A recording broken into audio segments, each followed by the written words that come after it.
macrooposicións ás administracións públicas fixeron necesaria a utilización de grandes espazos.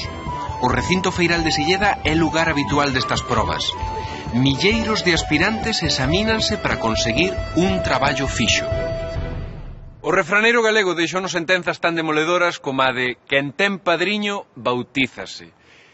Hoxe en Galicia ainda hai quen pensa que para conseguir un posto na administración ou para progresar social e laboralmente hai que ter un padriño. Os caciques fixeron esa función tradicionalmente de padriños que decidían a boa ou a mala sorte de moitos galegos. Hoxe ímoslles contar unha historia de caciques, pero tamén imos falar da nobreza e da fidalguía, as clases sociais que tiveron o poder que decidiu a vida e as facendas da inmensa maioría dos galegos.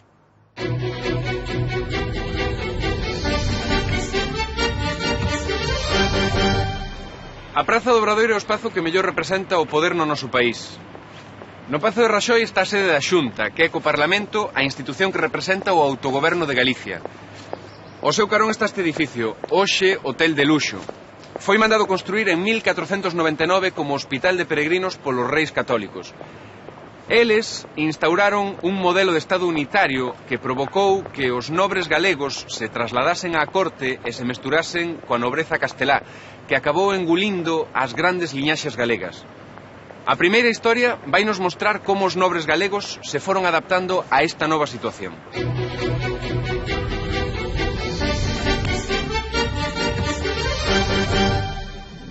Pedro Fernández de Castro, o sétimo conde de Lemos, leva xa 3 anos retirado en Monforte. Lonxe queda a súa grande actividade política como presidente do Consello de Indias, vicerrei de Nápoles e presidente do Consello de Italia. É mediodía e pasea na compaña da súa muller Catalina de la Cerda, filla do duque de Lerma. Van visitar o colexio de Nosa Señora a Antiga, do que son patrocinadores os condes. E veñen de ver o convento dominico de San Xacinto e o das franciscanas descalzas, fundacións feitas polo conde. Facía 3 anos que o conde abandonara por desexo propio o Consello de Italia, doído pola obstinación de Felipe III por non concederlle a Galicia o voto en Cortes, un dereito que o conde levaba moito tempo solicitándolle e que consideraba de xustiza para Galicia.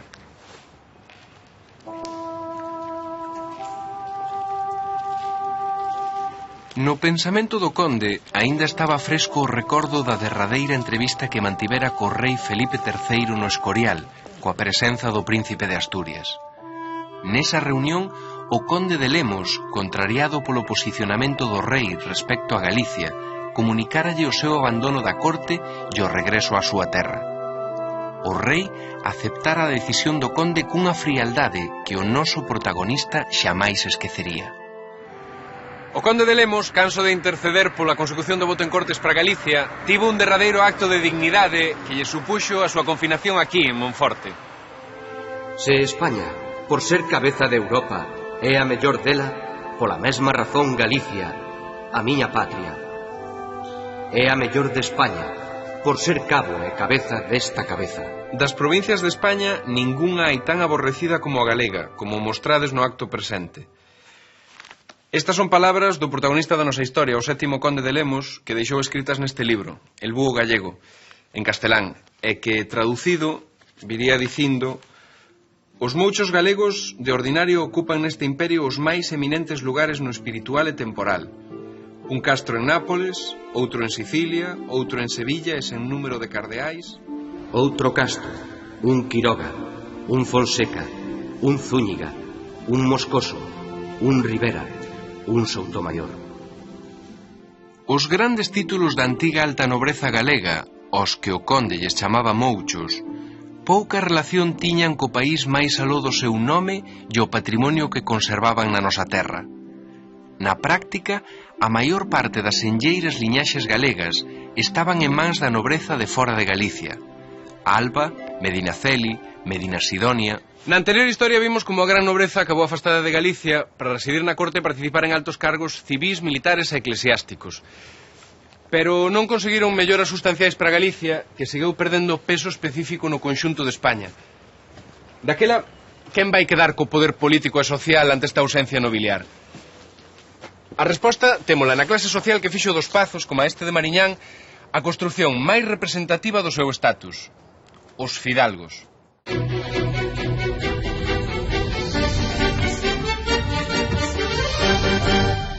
Os fidalgos foron os verdadeiros reitores da sociedade galega xunto coa Igrexa.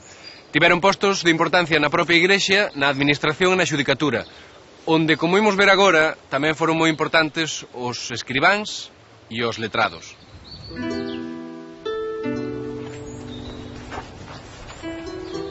Alonso de Vilanova é un labrego que, como tantos outros da súa época, traballa unhas terras que non lle pertencen. Tenllas aforadas a este home, o señor da Ermida, un poderoso fidalgo local. Este asegura que o labrego lle debe cartos e, segundo lle explica, o documento que lle acaba de entregar así o acredita. Nin Alonso nin a súa muller saben ler. Por iso, aproveitando unha viaxe á vila para vender os produtos da súa horta, Alonso decide visitar un escribán para que lle explique o contido do documento. No seu camiño, Alonso percibe que na vila hai medo. Están recrutando homes para o exército do rei, que ten que loitar contra Portugal na fronteira. No día anterior, nos povos da rodeada xa estiveran os militares coas listas da leva. Os homes en idade de levar armas teñen medo, porque incluso casados con familia están sendo recrutados á forza. Antes de seguir coa historia de Alonso de Vilanova, é precisa unha pequena achega histórica àquela época. A mediados do século XVII, Galicia convértese nun campo de batalla. No marco das guerras de Portugal contra España, as ribeiras do Miño fortalécense e Galicia vai sufrir continuas levas e impónselle a obriga de pagar unha parte dos custos daquela guerra. Nos anos posteriores á independencia de Portugal da coroa española, aló polo 1640, a fronteira entre Portugal e Galicia, aquí marcada polo río Miño, foi un territorio de continuas loitas. Esta vila de Salvaterra foi ocupada polos portugueses e liberada en 1659, tras 17 anos de ocupación. Nesa época, o poder militar era do rei, e os altos cargos do exército eran monopolio da nobreza e da fidalguía. Pero volvamos con Alonso de Vilanova. Cando deixamos ia na procura dun escribán que lle interpretase un documento no que lle reclamaban unha débeda, recordan?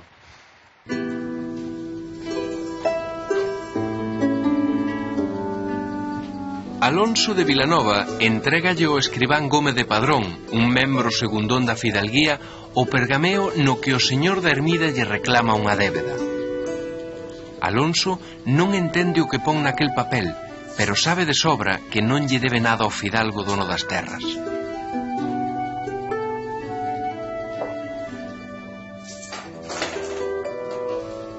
O escribán tamén sabe que el non pode nin quere ir en contra dos intereses dun da súa clase.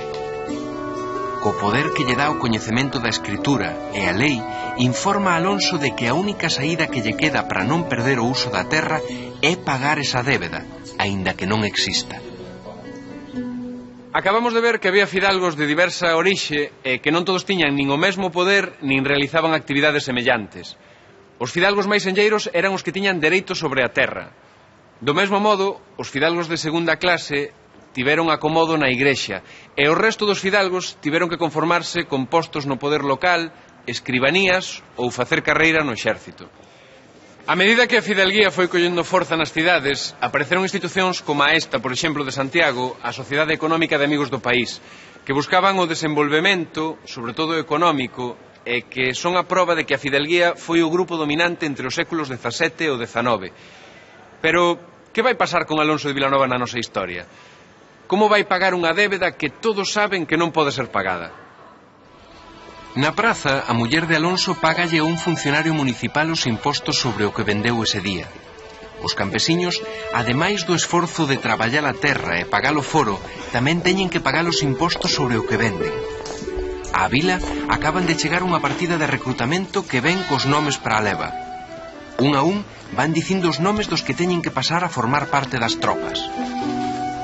Miguel de Reboiras, Jacinto Sedes Vilar, Miguel de Reboiras, fillo dun campesiño adiñeirado, está incluído na lista dos soldados que deben unirse ao exército. Miguel está decidido a calquera cousa con tal de non ter que ir á guerra. Vaille pedir consello ao escribán, que é quen máis sabe diso. Para avivarlle o enxeño, Miguel de Reboiras entrégalle unha bolsa con moedas. De súpeto, o escribán dá coa solución. Atopa un sustituto para Miguel que non é outro que Alonso de Vilanova, o noso labrego en apuros. Diante dos cartos, o campesiño non está en situación de escoller. Vai ser pai e se non quere que o boten das terras que traballa, ten que aceptar o que lle propón o escribán. Por 26 ducados e unha baluga de manteiga para a súa muller, Alonso de Vilanova irá á guerra en lugar de Miguel de Reboiras. A historia de Alonso de Vilanova e de Miguel de Reboiras non constituía para nada unha excepción na relación entre as clases dirixentes e o pobo no século XVII. O poder da fidalguía e da xerarquía eclesiástica sobre os campesiños era absoluto. As súas vidas estaban literalmente nas súas mans, nas mans dos señores, que se esforzaban para que o pobo entendese que iso era algo natural. A historia que van ver a continuación protagonizouna o señor destas terras e abade do mosteiro de Lourenzá. En Vilanova de Lourenzá, conforme un documento de 1680, era costume que cada día de reis o alcalde maior e os dous alcaldes ordinarios acompañados polo pobo lle entregasen un paporrubio ao abade do convento.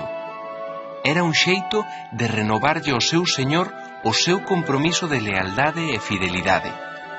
O abade collía o paporrubio nas mans e sacaba dunha caixiña unha tesoira que poñía no pescozo do paxaro coa disposición de cortarllo ao mínimo movimento. O abade advertíalles a todos os presentes: «Vedes, vasalos, este paxaro. Vedes como está na miña man cortarlle a cabeza. Así está na miña man cortarlle ao vasalo que non obedeza». Pero, para expresar a súa misericordia, soltaba o paxaro e dáballe a liberdade, de igual xeito que lles permitía aos vasalos andar ceigos. A situación de Alonso e a dos campesiños da súa época era de sometemento á fidalguía. Os dereitos da terra que traballaban pertencían a un fidalgo. Vivían coa doutrina relixiosa instruída por outro fidalgo. Tiñan que dirimir os seus preitos por medio do outro fidalgo, e os impostos pagáballos tamén a outro fidalgo. Por riba, cando os campesiños ían á guerra, facíano tamén ás ordes de fidalgos. Ata hai poucos anos, este edificio era o cuartel de San Fernando, e agora resulta que é a Facultade de Belas Artes de Pontevedra. O troco de uso no edificio é sinal da fin da milicia obrigatoria. Na nosa anterior historia, viamos como se evitaba o ingreso no exército pagando para que outro ocupase o lugar. Ese feito vai se reproducir 200 anos máis tarde, na chamada filas para as guerras de Cuba, de Filipinas ou para a guerra de África. Neses casos, a figura que vai posibilitar a sustitución vai ser o cacique local, quen por cartos ou por pagamento de favores se vai converter no intermediario ou no conseguidor deses novos tempos. De caciquismo e de pagamento de favores é do que imos falar na nosa vindeira historia.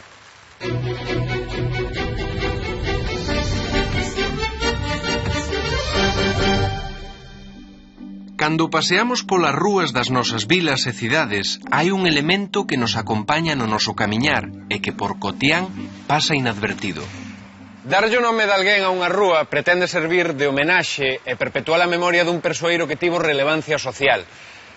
Cando as nosas cidades tiveron a primeira gran expansión no paso do século XIX ao XX, abríronse moitas rúas e avenidas novas que normalmente se bautizaron co nome de políticos dese momento. No século XIX, cando en España se instauraron as eleccións como simple formalidade democrática, aparece unha figura clave no control social e no control do voto, o cacique. O funcionamento era ben simple. Controlando os resultados das votacións estaban os caciques, situados nos cargos locais ou provinciais, e en riba estaba a figura do oligarca que controlaba todo desde Madrid.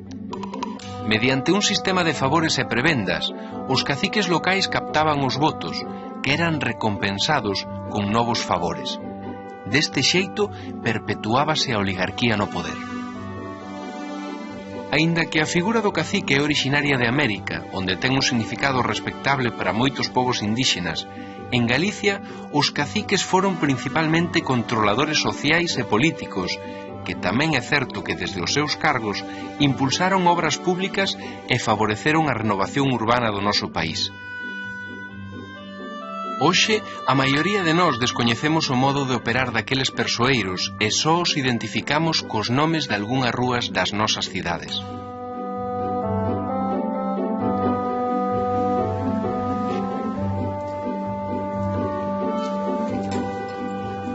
O poder que tiveron estes políticos caciques sobre as provincias que representaban en Madrid foi inmenso. Neste sentido, posiblemente, o máis ilustre político representado nas rúas das vilas galegas sexa Eugenio Montero Ríos. Non só lle deu nome a rúas en Vigo, en Lugo ou en Santiago de Compostela. Tamén a esta, a Gran Vía de Montero Ríos aquí en Pontevedra. Sobre Montero Ríos trata a nosa derradeira historia de hoxe.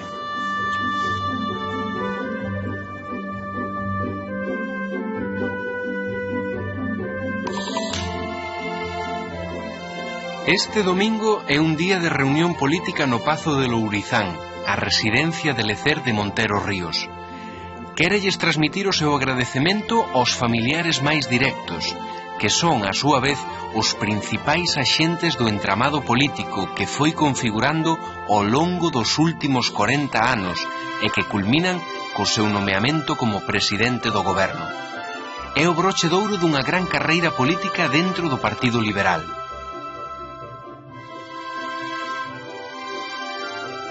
Na celebración familiar estaban o seu fillo Andrés Avelino, representante case vitalicio por Mondoñedo e un defensor da protección de menores, o seu fillo Eugenio, que era representante de Muros e antes de Cambados, os seus xenros Eduardo Vicenti, que chegaría a ser 36 anos deputado en Cortes por Pontevedra, e Eduardo Martínez del Campo, senador vitalicio.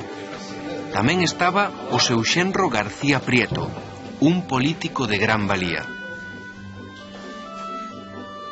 Todos eles representaban o entramado caciquil de carácter familiar que construíra sabiamente o patriarca de Lourizán. García Prieto formárase no bufete de Montero Ríos e foi quen mellor aprendeu as ensinanzas do político galego. Primeiro baixo a vixía do seu sogro e posteriormente pola súa conta chegara ata onde non puido chegar ningún dos propios fillos de Montero.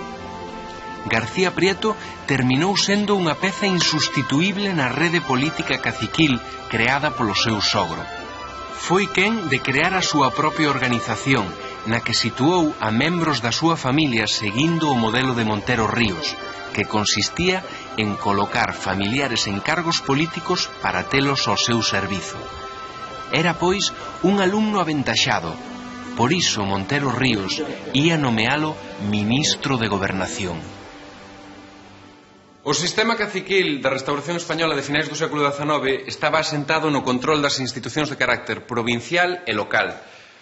Os concellos e as deputacións eran fundamentais nese control. O alcalde, o xuiz ou o secretario do concello eran postos moi apetecible política e socialmente. Eles eran os intermediarios co pobo, a parte do poder que coñecían os cidadáns de a pé. Eran os conseguidores aos que podían recorrer os galegos cando tiñan algún problema.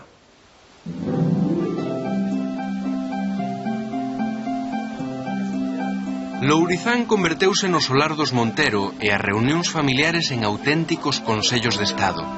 Ata alí achégase o alcalde dun concello veciño que vai facer unha xestión para un propietario acomodado da súa vila. O home pediulle recomendación para o seu fillo e o alcalde, o cacique local, vai usar a súa influencia por pertencer á rede dos Montero Ríos. A proximidade co pobo outorgáballe prestixio social ao cacique. Os veciños visualizaban o poder na súa figura e non nos representantes elixidos, os que non coñecían e que nada tiñan que ver coa súa vida diaria. Cando o favor sexa conseguido, o alcalde faralles ver aos beneficiarios que deben contribuir na súa familia e no seu entorno apoiando as candidaturas dos Montero. O alcalde fai as presentacións entre don Eugenio e o rico propietario da súa vila. o pai pediu recomendación para o seu fillo, licenciado en Dereito pola Universidade de Santiago, para colocalo como secretario nun concello veciño. Este alcalde representa a base do sistema que ten a Montero no seu cume.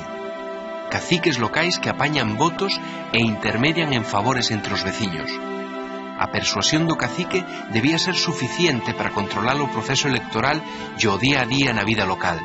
Cando esta rede fracasaba, facía uso da forza, empregando a intimidación ou o encarceramento dos disidentes. Ademais, sempre quedaba o recurso da fraude, mediante a falsificación de actas ou a votación masiva dos mortos ou, no último caso, a compra de votos. Nesta humilde casa da rúa santiaguesa dos Xasmíns naceu Montero Ríos no 1832. Esta orixe humilde non lle impediu chegar ás máis altas cotas do poder político e social da súa época. Ademais do seu talento, nesa carreira empregou dous apoios básicos da historia social de Galicia: a recomendación e o favor. En agradecemento do feito pola súa cidade natal, os santiagueses levantaronlle esta estatua no 1916, 2 anos despois da súa morte, por suscripción popular, e colocárona aquí no centro da Praza do Obradoiro, no lugar máis representativo de Santiago e de Galicia. 12 anos máis tarde trasladárona á Praza de Mazarelos, porque se entendeu que ningún político era tan importante como para ter unha estatua nesta praza. Por iniciativa dun artista, volve estar aquí, aínda que só por un día. Este emprazamento, aínda que ocasional, recórdanos o gran poder que tivo este home. Catedrático, abogado de prestixio, liderou as propostas de profesionalización da xustiza e da separación da Igrexa e o Estado, entre outras moitas de carácter progresista. Foi, sen embargo, unha das grandes figuras dun sistema, o caciquil, ao que chegou a atacar na fin da súa carreira política. Un paradoxo que quizáis non o é tanto para unha figura controvertida que foi alcumada como o Cuco de Lourizán. Outro dos poderes fundamentais do sistema caciquil eran os gobernos provinciais. Eses gobernos civís estaban nas actuais sedes das subdelegacións do goberno. O gobernador dirixía a administración provincial e, como tal, era o xefe dos servizos públicos da provincia. Ademais, controlaba a orde pública e a policía. O gobernador era a máxima autoridade e representaba o goberno do Estado na provincia. Polo tanto, era a máis alta autoridade política e administrativa. Neste capítulo falámosles dos nobres, dos fidalgos e dos caciques que tiveron un poder que decidiu o destino de moitos galegos nos últimos 5 séculos. Todos eles tiveron ese poder porque lle otorgou un sistema político que serviron e do que se aproveitaron. Os caciques cobraron como favores o que nunha democracia son dereitos de todos os cidadáns.